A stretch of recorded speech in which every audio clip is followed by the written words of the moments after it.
¿Quién habría imaginado que la mujer más despreciada de Jericó terminaría convertida en un eslabón decisivo de la historia de la salvación? Esa pregunta corta, casi cruel en su contraste, nos obliga a mirar más allá de las apariencias. Una ciudad amurallada, un ejército que avanzaba, y en medio de todo, una ventana con un cordón rojo que guardaba una esperanza improbable. Jericó se alzaba como un gigante de piedra y barro en la llanura del Jordán. Sus murallas, altas y gruesas, no eran solo defensa, eran declaración de poder, memoria de victorias y cierre para los que vivían dentro. En sus calles resonaban pasos, voces de comerciantes y los negocios de cada día. En sus puertas funcionarios y soldados contaban, controlaban y vigilaban. Cuando las delegaciones y las caravanas llegaban desde la región, llevaban noticias, rumores y mercancías. Pero también llevaban una sensación distinta, la seguridad de quienes creen que las murallas bastan. La llegada del pueblo de Israel a las puertas de la tierra prometida hizo temblar esa sensación. No se trataba solo de un avance militar, era la consumación de un mandato antiguo, una dirección que para muchos dentro y fuera de Jericó, olía a sentencia. Los nombres que circulaban alrededor del campamento israelita no eran de gigantes ni de reyes idólatras, eran nombres de esperanza, de promesa. Y frente a esa esperanza, había una ciudad considerada imbatible. En ese paisaje de fortificaciones y rutina, Rahab vivía en la periferia de la urbe. La Biblia la describe con términos que en su tiempo significaban exclusión social. Una mujer de reputación desacreditada, conocida en las palabras cotidianas como ramera. Pero reducirla a una etiqueta sería negar su complejidad humana, esa mezcla de supervivencia, inteligencia y sentimiento que toda persona tiene. Desde su ventana, un rincón que miraba hacia la muralla, Rahab observaba el flujo de la ciudad, soldados que patrullaban, mercaderes que regresaban tarde con sus cargamentos, vecinos que entraban y salían con certezas o temores propios.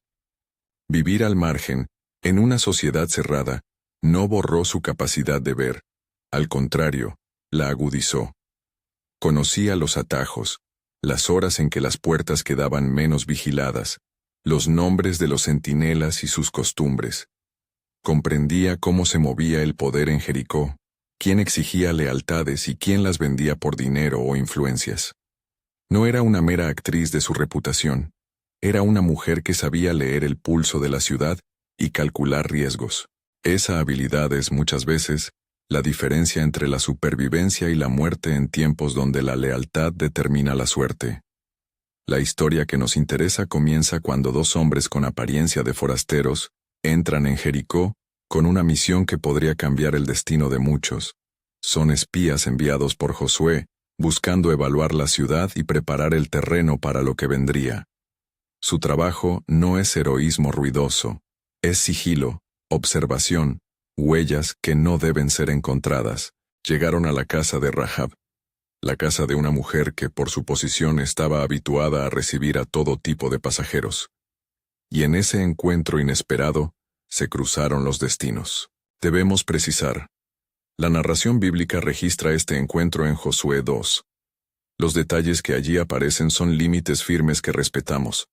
Pero la carne del relato requiere imaginar cómo fue realmente aquello, sin presentar nuestras recreaciones como palabras sagradas.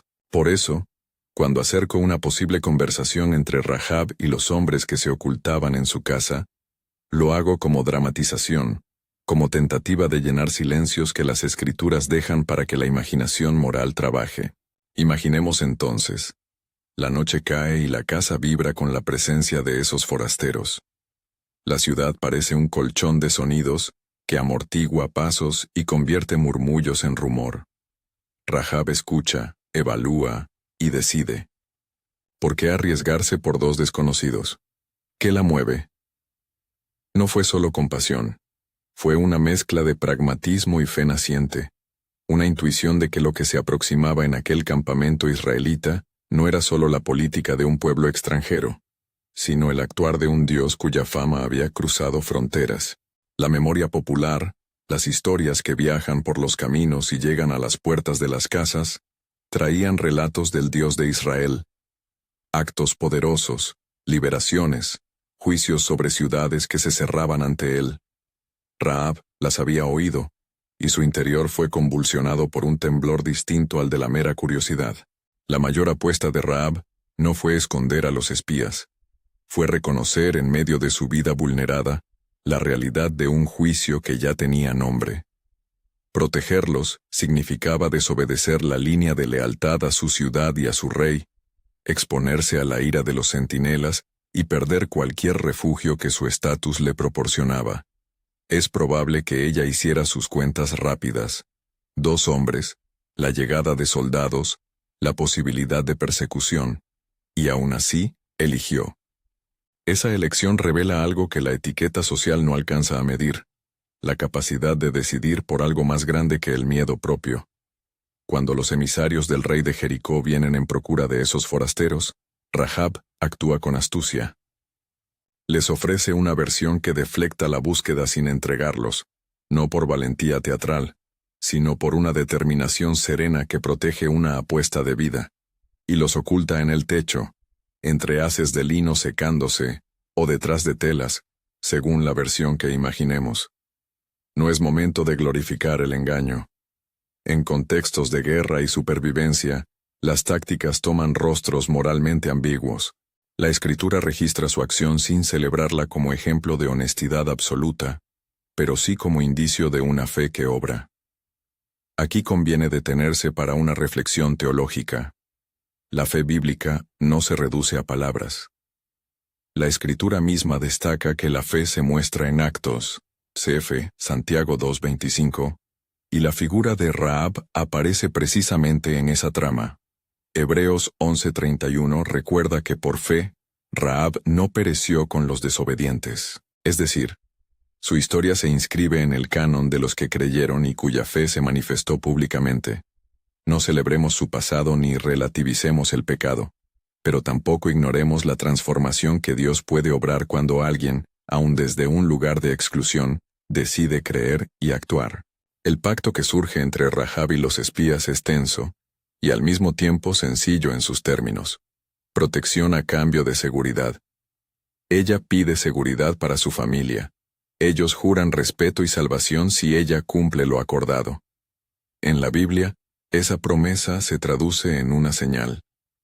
El cordón escarlata que Rahab colocará en su ventana. ¿Qué significa exactamente ese cordón? Las interpretaciones varían. Literalmente pudo ser una cuerda teñida de color rojo, fácil de ver desde fuera. Simbólicamente, el rojo evoca sangre, pacto y vida. El cordón, en la imagen que nos regala el relato, se convierte en una marca visible de un pacto entre quien se reconoce vulnerable y quien promete amparo, una señal que convierte una casa ordinaria en punto de gracia. No debemos convertir el cordón en amuleto mágico. No es la cuerda la que salva, sino el pacto que representa y la fidelidad de los que lo confirman. No es la cuerda la que ofrece seguridad automática, sino la promesa que ella simboliza y la soberanía de Dios que respalda el cumplimiento. En términos teológicos, el cordón es una señal periférica de un acto central, la decisión de Rahab y la palabra de los enviados. Si encontramos en el texto un eco de antiguas prácticas de señalización doméstica, o incluso alusiones a costumbres de guerra, eso es materia de estudio histórico. Para la narrativa moral, el cordón funciona como el punto donde la fe humana y la promesa divina se encuentran y se hacen visible. La noche que sigue al pacto es una secuencia de tensión acumulada. Rahab cuelga la cuerda. La ciudad sigue con su latido habitual, pero bajo la superficie, algo ha cambiado. Ahora hay un secreto que corre como sangre entre las paredes. En la casa se respira vigilancia, silencios medidos, pasos que se retrasan para no ser oídos, sombras que se estiran en los muros, la respiración contenida de quien sabe que cualquier error puede significar muerte. La casa, que hasta entonces fue refugio de pasiones y transacciones cotidianas, se convierte en refugio de la esperanza. Rahab, por primera vez, No actúa solamente en interés propio. Su petición incluye a su familia. Su corazón se abre a una protección que trasciende su propia vida. La salida de los espías marca otro instante decisivo. El relato bíblico sugiere que huirían en silencio, colgando por una cuerda desde la ventana hasta la ladera que les permitiría desaparecer entre las sombras. Es una escena cargada de riesgo cinematográfico. Cuerdas al borde del precipicio, centinelas que recorren las murallas, pasos que amenazan con descubrir. La fidelidad de Rahab se verifica en el gesto marcado con la cuerda roja. No es solo la acción de cuidar a dos hombres, es el símbolo público que, llegado el momento, les recordará a sus compatriotas que en esa casa no debe tocarse a nadie. Mientras los espías se marchan, la escena no deja de ser compleja desde el punto de vista moral. Rahab no ha ganado un perdón automático de la sociedad. Ha arriesgado su vida y la de los suyos, y a cambio, recibe una promesa que depende tanto de la fidelidad de los mensajeros como de algo más grande, la intervención soberana que la historia necesitaba. En los bordes de esa dinámica vemos aquello que la teología llama misterio de la gracia. Cómo el plan divino puede intersecarse con decisiones humanas inesperadas y convertir lo que parecía desechable en instrumento de salvación. Desde la perspectiva del lector moderno, es tentador polarizar la escena, héroe o pecadora, víctima o cómplice. Pero la narrativa bíblica nos invita a tensionar esas categorías. Rahab no es presentada como víctima absoluta, ni como paradigma de virtud. Es una figura humana, rota y redimida, cuya fe se muestra activa. Oculta a los hombres, pide salvación para los suyos y coloca una señal. Esa mezcla es justamente lo que la hace memorable y la convierte en un ejemplo complejo para la reflexión cristiana. No dejemos pasar, sin embargo, la dimensión pública de su historia. Su nombre no se pierde en el anonimato. La Escritura la recoge en genealogías y en la galería de héroes de la fe. Mateo 1:5 la menciona en la ascendencia de aquel, a quien la tradición identifica como cumplimiento de la promesa mesiánica, y Hebreos 11:31 la ensalza entre los que confiaron en el poder de Dios. Santiago 2:25 la utiliza como ejemplo de fe que se demuestra por las obras. Estas referencias no nos permiten romantizar su historia, pero sí obligan a considerar que Dios obra a través de personas inesperadas y que el itinerario de la redención pasa, a veces, por vidas marcadas por la marginación. La noche en que Rahab espera, Jericó duerme a medias. En las calles los centinelas se turnan. En las casas, velas tiemblan. En los cuarteles, el rey exige noticias y una pronta resolución. El relato apunta con discreción a la tensión máxima que vendrá, una ciudad que cree segura y un pueblo que llega con órdenes divinas para derribarla. Los instrumentos del juicio, según el relato bíblico de Josué 6, serán inusuales. Trompetas, marchas y, en última instancia, la caída de las murallas. Pero antes de ese despliegue público, está este instante íntimo de una mujer que, desde su ventana, cuelga un cordón rojo para sellar un pacto. ¿En qué momento una cuerda se convierte en promesa? ¿Qué sucede en el corazón de quien la coloca y en el de quien la mira desde fuera? Para Rahab, el acto no es mera superstición, es un voto de supervivencia y confianza. Para los espías, es un instrumento para recordar su palabra. Para el lector posterior, es símbolo de que la historia de Dios no se limita a las grandes plazas del poder, sino que también pasa por ventanas humildes, donde la fe se hace visible. La tensión de aquella noche se prolonga con un tipo de espera que es propio de las historias que cambian el curso de los pueblos. Espera cargada de temor y de esperanza, una vigilia que mide cada sonido. Los soldados pueden aparecer en cualquier momento, y la posibilidad de traición no está ausente en las ciudades cerradas. Rahab lo sabe.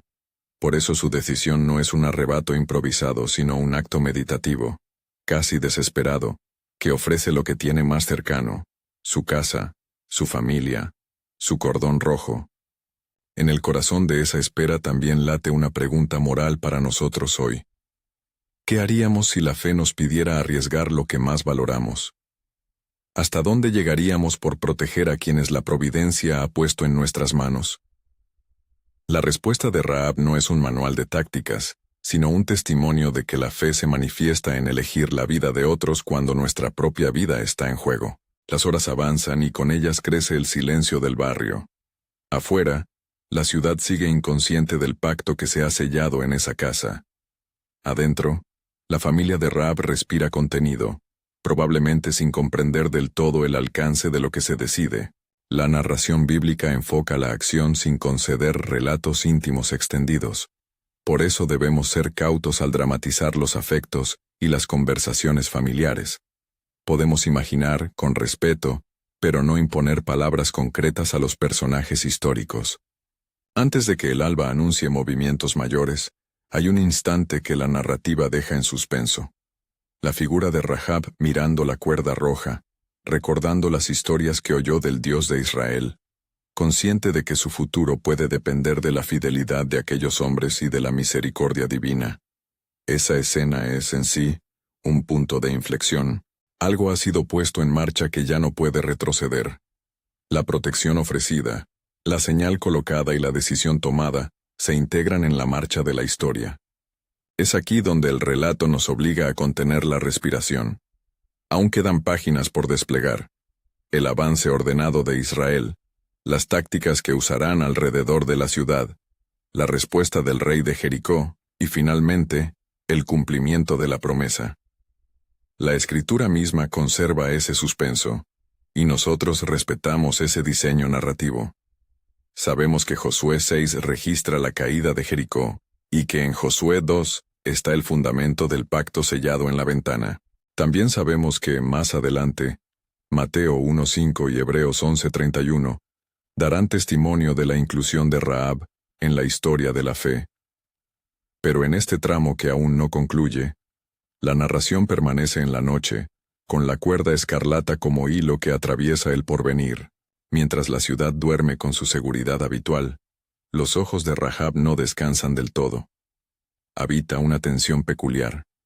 La certeza de haber hecho lo correcto frente al riesgo real de ser descubierta y castigada. Sabe que su historia ya no depende solo de su astucia.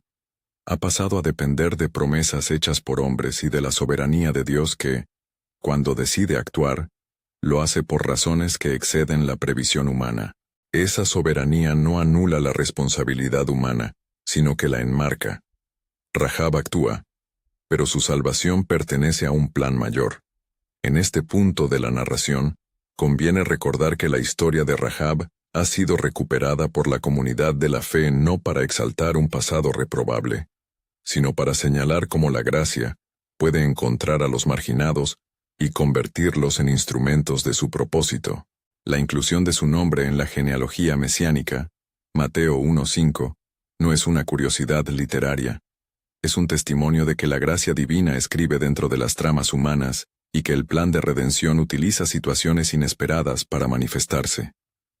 Así, la cuerda roja de Rahab no solo asegura una casa, presagia la trama más amplia de una historia donde Dios recicla lo rechazado para mostrar su fidelidad. La narración que ahora dejamos en la penumbra nos invita a contemplar varias preguntas antes de que las trompetas suenen en el relato posterior. ¿Qué hace un individuo para poner su confianza en Dios cuando todo parece perdido? ¿Cómo interpreta la comunidad la llegada de alguien marcado por la exclusión cuando esa persona se muestra fiel? Y, más punzante aún, ¿estamos dispuestos nosotros a reconocer que la mano de Dios puede actuar a través de quienes la sociedad considera indignos? La tensión no se ha resuelto. La cuerda roja sigue colgada en la ventana, y cada rumor que cruza la ciudad podría ser el delirio de un rumor o la antesala de la ruina. La noche continúa su lento pasaje hacia el alba, y con ella la historia aguarda su cumplimiento. En la calma aparente de Jericó, el destino de una mujer y de su familia quedó atado a una promesa. El resto de la trama se desplegará en lo sucesivo, pero por ahora la imagen que guardamos es esa. Una mujer al borde de las murallas, una señal roja ondeando al viento y la convicción de que, a veces, la fe exige arriesgarlo todo. Si esta historia te interpela y quieres escuchar más relatos bíblicos narrados con detalle y reverencia, suscríbete y comenta desde qué ciudad nos escuchas. La mañana que se avecina trae consigo movimientos silenciosos. En el campamento del otro lado de la llanura, los hombres de Israel reciben instrucciones que combinan lo inusual con lo espiritual. No es la tecnología la que derribará la ciudad, sino una orden de Dios articulada en trompetas y marchas, una acción que desafía las expectativas militares convencionales. Pero antes de que ese despliegue público se ponga en marcha, hay un episodio íntimo que continúa su curso: la espera de Rahab y el juramento de quienes la visitaron. La cuerda roja no solo es un aviso visible, es el signo que, llegado el momento, debe ser reconocido por quienes entran en la ciudad y por la historia que Dios escribe con los nombres de los humildes. Aún no se ha producido la caída que hará temblar a Jericó. Aún no hemos visto el cumplimiento que confirmará la promesa. Lo que sí sabemos es que Rahab tomó la iniciativa, y la fe se tradujo en acción. Esa acción, humilde y arriesgada, abrirá paso a un episodio donde lo impensable será posible: la protección de una mujer y su casa en medio del juzgamiento de una ciudad. Pero ese espectáculo público pertenece al siguiente movimiento de la narrativa. Por ahora, la figura de Rahab permanece en la ventana viendo cómo la llanura se prepara, con la cuerda roja como testigo silencioso de una apuesta de vida que Dios, algún día, contará entre los suyos. La mañana rompe en la llanura y con ella, el campamento de Israel se dispone a cumplir aquello que Dios había ordenado. Las órdenes son claras, inusuales tal vez para una mente militar corriente: marchar alrededor de la ciudad, guardar silencio, llevar el arca y escuchar el sonido de las trompetas. Josué, al frente, obedece y confía. No es un plan de estrategia humana lo que determina el resultado, sino una orden que viene envuelta en la promesa divina. En ese actuar colectivo hay una tensión íntima que conecta con la decisión tomada en una ventana. La promesa hecha a Rahab. La procesión alrededor de Jericó es al mismo tiempo una liturgia y una maniobra. Día tras día, durante 6 jornadas, la ciudad ve pasar un pueblo que no golpea sus puertas ni derriba sus almenas con ingeniería bélica convencional. Escucha trompetas, observa el arca y ve a los guerreros marchar. En la 7ª jornada, según el relato en Josué 6, la intensidad se rompe. 7 vueltas, 7 sacerdotes con 7 trompetas y, al último sonido, un grito. Y entonces sucede lo que nadie imaginaba. Las murallas que parecían seguridad eterna ceden. No entraremos en la descripción de la destrucción como espectáculo.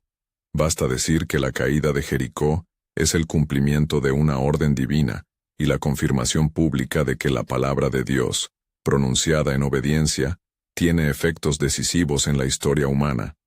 Entre el estruendo colectivo y el derrumbe de piedra, la señal adherida a una ventana sigue siendo el hilo rojo que conecta lo íntimo con lo comunitario. Cuando los soldados israelitas recorren las casas y el cumplimiento de la sentencia se hace efectivo, los enviados que habían pactado con Rahab recuerdan la promesa. En Josué 6:22-25 se registra con precisión: los que cumplieron la tarea tuvieron presente la señal.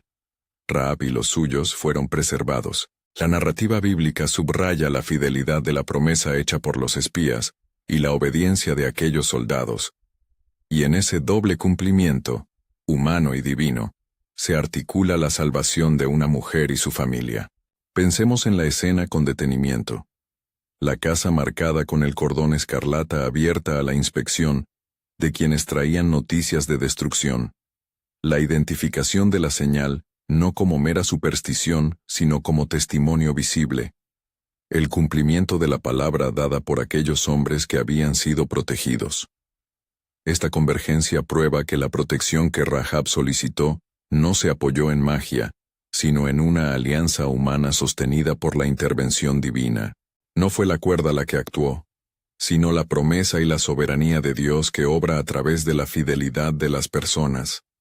La salvación de Rahab no convierte su historia en un relato sin costos. Ella sigue viviendo con la realidad de su pasado y con las consecuencias que ese pasado acarreó. Desconfianzas, reciclaje de estigmas, preguntas en la comunidad sobre cómo integrar a alguien que fue objeto de desprecio. Aún así, la Escritura certifica un hecho insoslayable. Rahab fue acogida entre el pueblo de Israel. Josué 6:25 lo presenta con sencillez jurídica y con resonancia teológica. Rahab, la ramera, vivió entre los israelitas hasta el día de hoy. Dice el texto en la versión tradicional. Esa inclusión no es decorativa. Es una transformación de estatuto, un reposicionamiento político y religioso en la comunidad de la promesa. Al pensar en esa reinserción, conviene reflexionar sobre las dinámicas sociales que operan cuando una persona marginada entra en el cuerpo social de una comunidad creyente. No fue automática la aceptación popular. Las memorias y los prejuicios no desaparecen de la noche a la mañana. Sin embargo, la comunidad de la fe, cuando actúa conforme al Evangelio, transforma estructuras, reubica, reconoce y permite nuevos comienzos. Rahab no es un caso aislado en la narrativa bíblica de Dios que rescata a los excluidos. Es un símbolo de cómo la gracia reubica a quienes parecen descartados por la sociedad. La historia no termina con la mera preservación física. Más tarde, las Escrituras registran la continuidad de su linaje y le asignan un lugar inesperado y decisivo en la genealogía que conduce al Mesías. Mateo 1:5 integra a Rahab en la ascendencia de Jesús. Su nombre figura en la cadena que, según la tradición cristiana, culmina en la venida del Salvador. No son palabras decorativas, ni un intento de sensacionalismo. La inclusión de Rahab en la genealogía mesiánica subraya algo teológico profundo. Dios usa historias humanas, imperfectas y redimidas, para llevar adelante su plan de salvación. La mesianidad no surge en la pureza de lo intachable socialmente, sino en la trama compleja de vidas que, como la de Rahab, transitaron desde la exclusión hasta la integración. Si miramos la cartografía teológica de su vida, hay dos referencias que actúan como faros interpretativos. Hebreos 11:31 y Santiago 2:25. Hebreos 11, la llamada galería de la fe. La menciona entre los ejemplos de confianza que la comunidad debe recordar. Por la fe Rahab la ramera no pereció con los desobedientes. Esa frase no pretende cubrir con un manto de idealización moral su historia. Pretende señalar que la fe, aun en una vida marcada por la precariedad, produjo un acto que se enlaza con la fidelidad de Dios. Por su parte, Santiago 2:25 utiliza su figura para argumentar que la fe que se alega sin obras es incompleta. Así también Rahab la ramera no fue justificada por las obras al recibir a los mensajeros y enviarlos por otro camino. Santiago no presenta a Rahab como un ícono teologal de perfección, sino como demostración de que la fe se evidencia en acciones que arriesgan por la vida de otros. Estas sentencias teológicas nos obligan a una lectura madura. La gracia no anula la responsabilidad ni la ética. La fe genuina se traduce en decisión y en riesgo. En Rahab se encuentra un cruce entre arrepentimiento, confianza y conducta. No es una fórmula mágica, es una historia concreta donde la elección de proteger a otros se convierte en el gesto fundacional de su conversión pública. Al contemplar la imagen del cordón escarlata, es legítimo preguntarse por su significado simbólico más amplio. En la tradición cristiana, el color rojo ha sido a veces asociado con sangre, vida y pacto. Hay resonancias que, sin transformarlas en doctrinas, invitan a reflexión.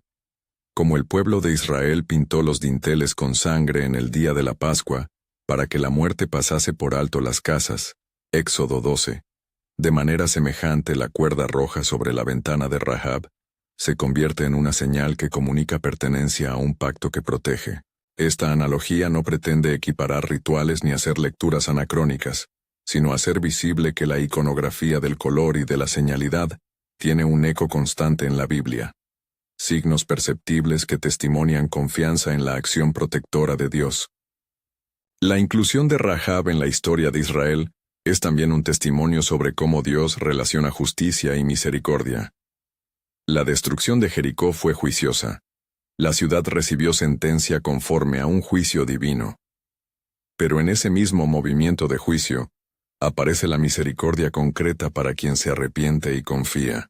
Aquí surge una tensión teológica que nunca pierde actualidad. Dios es justo, y simultáneamente, ofrece oportunidades de misericordia a quienes invierten la trayectoria de su vida. Ese equilibrio es delicado. No relativiza el pecado ni lo naturaliza, pero tampoco encierra a las personas en la cadena de sus errores. Pensar en Rahab desde la comunidad cristiana actual implica preguntar por nuestras propias prácticas de inclusión. ¿Cómo respondemos cuando alguien, marcado por el rechazo social, busca restauración? ¿Qué señales visibles colocamos para reconocer la nueva identidad que Cristo ofrece? La historia de Rahab reta a no confundir misericordia con indolencia moral, ni conversión con simple rehabilitación social. La fe que transforma exige una praxis que acompañe, comunidad que acoge, disciplina que restaura y memoria que no estigmatiza. La narración bíblica nos relata, además, que Rahab no quedó en el anonimato familiar, sino que fue integrada en una línea genealógica que tendría consecuencias históricas profundas. Su hijo o descendencia, según las genealogías, se inscribe en la cadena que llevará a figuras relevantes en la historia de Israel. Esta continuidad biográfica no borra la complejidad de su vida, pero subraya que Dios puede usar la historia personal de una mujer marginada para trenzar la historia colectiva de su pueblo. Es un recordatorio sobrio. La redención personal tiene implicaciones comunitarias y viceversa. Más allá de la cronología, el relato de Rahab ofrece aplicaciones devocionales que se pueden formular en varias direcciones. Primero, sobre la naturaleza de la fe. La fe que salva es activa. No se trata de una certidumbre intelectual desligada de la conducta, se trata de una convicción que empuja a la persona a asumir riesgos por el bien ajeno. Rahab puso en juego su vida para proteger a hombres que representaban la causa de un Dios del cual había oído hablar. No lo hizo por simple heroísmo, sino por convicción. Creyó que algo mayor era real y actuó conforme. Esa conexión entre creer y actuar es esencial para una fe madura. Segundo, sobre el uso de los marginados en el plan divino. Dios no se avergüenza de escoger instrumentos débiles o despreciados para sus propósitos. A lo largo de la Escritura, los considerados insignificantes ocupan puestos claves en la trama salvadora. Rahab es una muestra de que la soberanía divina elige no según criterios humanos de reputación o privilegio, sino según la disponibilidad del corazón. Esta enseñanza invita a repensar nuestras categorías de liderazgo y de utilidad espiritual. En la soberanía de Dios, la dignidad humana es fundamental, y la historia redentora puede brotar de cualquier contexto. Tercero, sobre la memoria colectiva.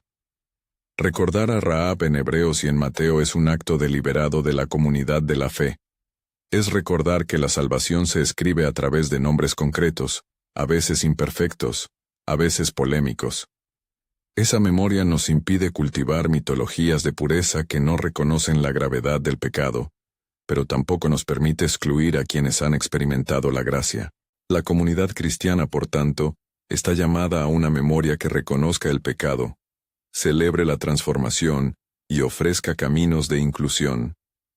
En este punto, conviene detenerse en la dimensión ética de su decisión. El riesgo por la vida de otros implicó un tipo de coraje que no siempre se celebra en los códigos morales contemporáneos. Rahab tomó una decisión práctica: esconder, despistar y negociar la seguridad de los suyos. Desde la perspectiva bíblica, esa acción no queda exenta de debate moral. Sin embargo, la Escritura que nos ha preservado su historia la reconoce como un acto que la vinculó a la fidelidad divina. No es un instrumento de legitimación para cualquier medio. Es un ejemplo de cómo, en situaciones extremas, la apuesta por la vida del prójimo puede asumir variantes difíciles. Volvamos por un momento a la escena posterior a la caída de Jericó. La vida de Rahab entre los israelitas debió estar atravesada por desafíos concretos. Aprender nuevas prácticas religiosas, adaptarse a normas comunitarias, enfrentar juicios. Pero también, y esto es esencial, su historia pasó a ser parte de la narración que el pueblo cuenta sobre sí mismo. No ya solo memoria de victoria militar, sino historia de redención, que muestra cómo Dios reubica a quienes se vuelven a Él. Esa reconstrucción comunitaria incorpora el testimonio de Rahab en la identidad colectiva. Al considerar la figura de Rahab desde la práctica pastoral contemporánea, surgen preguntas puntuales. ¿Cómo acompañar a mujeres y hombres que han sido marginados por circunstancias de vida? ¿Cómo garantizar que la Iglesia no reproduzca mecanismos de exclusión al tiempo que proclama gracia? La respuesta no es simple, pero la historia de Rahab sugiere 3 líneas. Reconocimiento honesto del pasado, creación de espacios de pertenencia y responsabilidad ética que acompase la libertad restaurada. Es decir, la comunidad no debe convertir la inclusión en permisividad, sino en un proceso de restauración que integra disciplina, amor y oportunidades concretas de servicio. Hay además un elemento escatológico en su recuerdo. Incluir a Rahab en la genealogía de Cristo tiene implicaciones acerca de cómo entender la historia de la salvación. No se trata de una línea pura que nace de perfección, sino de una corriente que recoge la fragilidad humana y la transforma. En ese sentido, Rahab es prefiguración de la manera en que Dios opera. El reino se construye con vidas reencontradas, no con figuras inmaculadas. Esa lógica trastoca las expectativas humanas sobre quién es apto para ser instrumento del propósito divino. Para lectores y oyentes que miran su vida cotidiana, Rahab plantea preguntas prácticas. ¿A qué señales pones tu confianza cuando enfrentas riesgo? ¿Qué ventanas en tu vida muestran cordones rojos de esperanza y de pacto? La imagen metafórica invita a examinar en qué lugares hemos puesto nuestras esperanzas, en murallas humanas o en promesas divinas. Y más aún, ¿qué actos de riesgo por el bienestar de otros estamos dispuestos a asumir? ¿Cómo la fe se traduce en decisiones concretas en nuestra familia, trabajo y comunidad? No podemos terminar la reflexión sin volver al texto bíblico y recordar con humildad su autoridad. Las referencias que hemos usado, Josué 2, Josué 6, Hebreos 11:31, Santiago 2:25, Mateo 1:5, no son meros adornos, son anclas que sostienen la lectura y que nos obligan a respetar la secuencia narrativa y teológica. Cualquier dramatización o recreación que hagamos debe permanecer subordinada a estas fuentes. No inventamos sucesos ni añadimos detalles presentados como históricos. Simplemente, imaginamos lo que podría haber ocurrido en los silencios de las Escrituras con el propósito de iluminar su mensaje. Antes de concluir, cabe subrayar algo que la historia de Rahab no permite olvidar: la posibilidad real de conversión y de reinserción. En un mundo que a menudo etiqueta y descarta, la historia bíblica recuerda que Dios ve más allá de la reputación. La redención implica reconocimiento del pecado, pero también posibilidad de nuevo comienzo. Rahab, que vivió marcada por el desprecio, fue rescatada y colocada en la trama de la promesa. Esa trayectoria invita a la esperanza. Nadie, por oscuro que sea su pasado, está fuera de la mano transformadora de Dios. Para terminar, vuelvo a la imagen con la que empezamos. La cuerda roja en la ventana. ¿Qué simboliza hoy para nosotros ese cordón? Tal vez sea un llamado a colocar señales de pacto en nuestras vidas, actos visibles de fe que testifiquen a otros que confiamos en la acción de Dios. Tal vez sea un recordatorio de que la comunidad creyente está llamada a proteger a los vulnerables, a escuchar los testimonios difíciles y a ofrecer caminos de restauración. Y finalmente, puede ser una invitación a recordar que la historia de la salvación pasa por ventanas humildes, no solo por palacios ni tribunas de poder. Si esta historia te ha tocado y crees que alguien necesita oír que Dios usa a los marginados y convierte decisiones arriesgadas en instrumentos de esperanza, comparte este video con esa persona y permite que la memoria de Rahab siga inspirando decisiones de fe en nuestra generación.